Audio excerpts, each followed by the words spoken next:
अस्सलाम वालेकुम, this is ODA foxtrot from defence outpost. जैसा कि हम सबको पता है कि पाकिस्तान नेवी इस टाइम के ऊपर एक बहुत बड़े फ्लीट एक्सपेंशन प्रोग्राम से गुजर रही है, जिसके ज़रिए जो हमारी सरफेस फ्लीट है, उनको इंक्रीज़ किया जा रहा है, उसमें नई शिप्स को ऐड किया जा रहा है। तो इसी में एक और अपडेट आई है, इसको आज हम लोग इस वीडियो के अंदर डिस्कस करेंगे और साथ ही में बात करेंगे कि क्यों कुछ दिनों से इंडिया के अंदर पाकिस्तान नेवी को लेकर बहुत ज़्यादा डिस्कशन हो रही है। तो आज हम लोग इसको भी वीडियो के अंदर डिस्कस करेंगे। लेकिन वीडियो में आगे बढ़ने से पहले अगर आप लोगों ने अभी तक चैनल को सब्सक्राइब नहीं किया तो please make sure to like this video and do subscribe the channel. तो सबसे पहले अगर पाकिस्तान नेवी के मॉडर्नाइजेशन प्लान की बात करें तो पाकिस्तान नेवी अगले 10 सालों में तकरीबन 50 के करीब नई शिप्स को अपनी फ्लीट के अंदर इंडक्ट करने वाली है, जिसमें से तकरीबन जो हाफ का नंबर है यानी कि 25 जो शिप्स होंगी वो बड़ी वॉरशिप्स और बड़ी सबमरीन्स होंगी, और बाकी का जो 25 का नंबर है उसमें तकरीबन हमारे जितने भी फास्ट अटैक बोट्स आ गई या फिर जितने भी हमारे सपोर्ट वेसल्स आ गई उनको भी इंडक्ट किया जाएगा। लेकिन आज जो चीज़ हम लोग डिस्कस करेंगे वो पाकिस्तान की आने वाले 10 सालों के अंदर जो बड़ी वॉरशिप्स जो कि पाकिस्तान नेवी आने वाले टाइम में इंडक्ट करेगी उनको हम डिस्कस करेंगे, जिसमें रिसेंटली पाकिस्तान नेवी के एक ऑफिशियल ने इस चीज़ को अनवील किया था कि पाकिस्तान 4 के करीब नई वॉरशिप्स जो है वो चाइना से अक्वायर करने वाला है आने वाले टाइम में। और इसी के साथ 4 के करीब वॉरशिप्स हैं, या इनको कॉर्वेट्स भी कह सकते हैं, फ्रिगेट्स भी कह सकते हैं, वो हमने तुर्की से अक्वायर करने हैं। तुर्की की हेल्प से हमने उनको इंडिजिनसली मैन्युफैक्चर करना है, जिनका नाम हमने जना क्लास रखा है, और इनकी जो कैटेगरी होगी वो हैवी फ्रिगेट्स की होगी। जो शिप्स हमने चाइना से अक्वायर करनी है उनके बारे में अभी कुछ हमारे पास कंफर्मेशन नहीं है कि वो किस तरह की शिप्स हैं। ये तो कंफर्म है कि वॉरशिप्स को अक्वायर करना है, लेकिन पाकिस्तान नेवी ने इस चीज को क्लियर नहीं किया कि या नॉर्मली फ्रिगेट्स को अक्वायर किया जाएगा या फिर प्रॉपर डिस्ट्रॉयर्स को अक्वायर करने की यहाँ पर पाकिस्तान नेवी कोशिश कर रही है। बहरहाल ये तो चीज कंफर्म है कि चाइना से तुगरिक क्लास के अलावा और 4 वॉरशिप्स हमने प्रोक्योर करनी है आने वाले टाइम में। लेकिन अगर हम इसको क्लोजली देखें कि पाकिस्तान नेवी चाइना से कौन सी वॉरशिप को अक्वायर कर सकती है, तो यहाँ पर जो चाइना के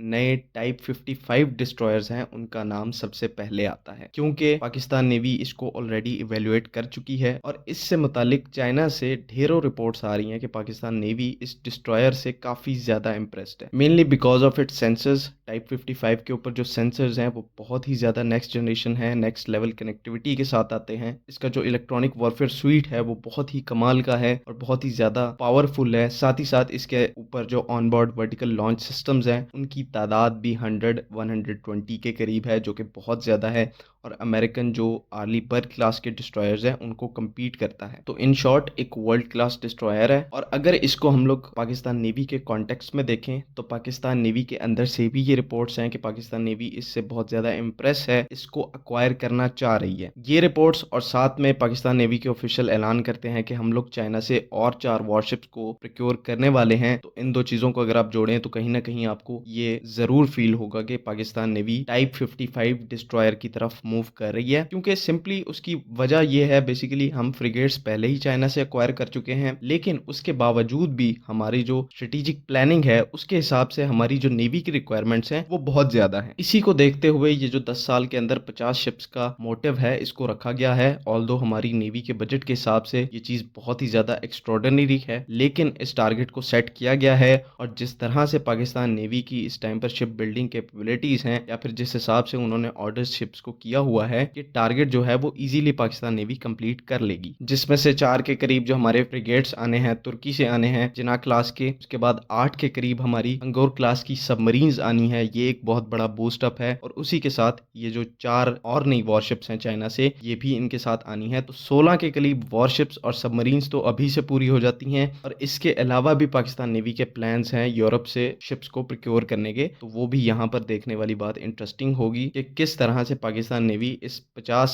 वॉरशिप्स के प्लान को रीच करती है। इसी के साथ साथ जब आप इतनी बड़ी सरफेस फ्लीट को इंडक्ट करने का प्लान रखते हैं तो उससे रिलेटेड जो एसोसिएटिंग इक्विपमेंट है वो भी आपको फिर इंडक्ट करना पड़ेगा, जिसमें जो सबसे मेन कंपोनेंट आता है वो एंटी सबमरीन वॉरफेयर हेलीकॉप्टर आता है, क्योंकि इन शिप्स के ऊपर एक मैंडेटरी इक्विपमेंट होता है। तो अभी करंटली पाकिस्तान के पास सीकिंग हेलीकॉप्टर्स हैं और कुछ Z9 हार्बिन हेलीकॉप्टर्स हैं, लेकिन अगर पाकिस्तान नई शिप्स को इंडक्ट करेगा तो उनके लिए हमें नए हेलीकॉप्टर्स भी ही एक्वायर करने पड़ेंगे, जिसमें हमारे पास डिफरेंट ऑप्शंस अवेलेबल हैं। चाइना के जो Z20 ASW हेलीकॉप्टर्स हैं वो अवेलेबल हैं। उसी के साथ साथ जो एग्जिस्टिंग Z9 हैं उसी के अपग्रेडेड वेरिएंट भी चाइना ने तैयार किए हुए हैं, वो भी हम लोग एक्वायर कर सकते हैं। लेकिन हमारे हिसाब से पाकिस्तान नेवी को Z20 की तरफ जाना चाहिए। उसका जो एंटी सबमरीन वाला वेरिएंट है वो एक बहुत ही ज्यादा केपेबल हेलीकॉप्टर है और एक थोड़ा Z9 से पावरफुल हेलीकॉप्टर है। आने वाले जितने भी हाई डिमांडिंग मिशंस हैं उनमें वो हमें ज्यादा हेल्प आउट करेगा। बाकी जो पाकिस्तान नेवी के मॉडर्नाइजेशन प्लान से